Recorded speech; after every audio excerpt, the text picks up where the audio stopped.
Speaking of trying to get ahead of the weather, I'm trying to segue here, Ian.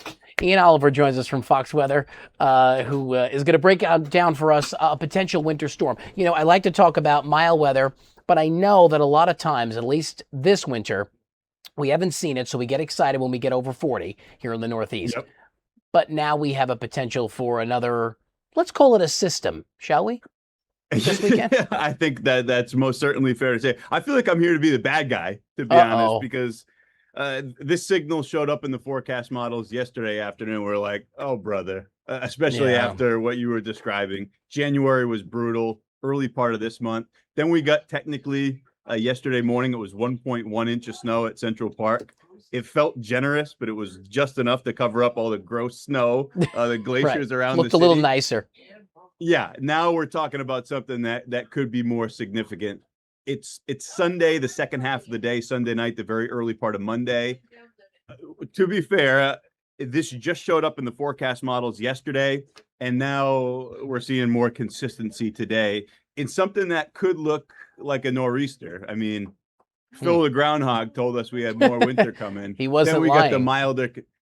It's there's much to be decided here, but at Fox Weather we use it's called the National Blend of Models. It's something like a smart average of all the good, reliable forecast models. This is starting to pick up on some plowable snow. In fact, the latest forecast with the afternoon models coming in, something like half a foot. The probability of at least 4 inches of snow falling at Central Park is about 40% at this point. So we can't speak in certainty about that, but the signal is getting stronger that we could see something like a coastal storm, perhaps a nor'easter, end of the weekend, early part of next week. So we pay for this so-called warm front that we're in right now. See, we pay the price. We always pay the price, Ian. Now, yes, here's the reason why I feel like the timing of this is so poor, because if you're a parent with kids out of school and you decided to take your midwinter recess, odds are yep, you're coming home on Sunday or Monday for that yep. matter. So this doesn't bode well for the travelers. It may be more of a travel adjuster than a travel ruiner. I'm with you too. I have a 10-month-old, and it's been like a demolition derby with the stroller trying to get Yeah. to daycare and everything lately. But yeah, it does look like, at least on the current schedule, which will need to be adjusted some 5+ days out. It looks like the second half of Sunday and Sunday night. So if your travel day was Sunday and you had plans to come back in the second half of the day, it may be a scenario where you're talking more like first light, first thing Sunday morning, you get back to the city or out of the city, and avoid traveling through the second half of the day as things worsen. Okay, and then it's out of here early Monday is from what I know. It's so early, it's really hard to pinpoint timing, but Yeah. Yeah. And I want to be clear too, because we get into kind of an active run here.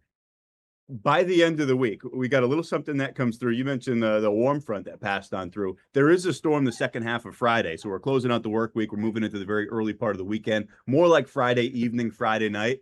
That's going to be maybe this much of a mix, more so just a chilly rain. So if that comes through, don't be like, oh, those weather folks, this was another bust. there That's is not there the is one one we're in talking between. about. Yes. Yeah, that's just a tweener. Yeah, All no right. So question. It'll what be late in the weekend. I know we talk about Puxatawny Phil and Staten Island Chuck, and both of them were on board with we're still talking about Groundhog's Day, still with the shadow and going to spring. Yeah. What does the real long-term forecast look like? Give me a farmer's almanac, Ian.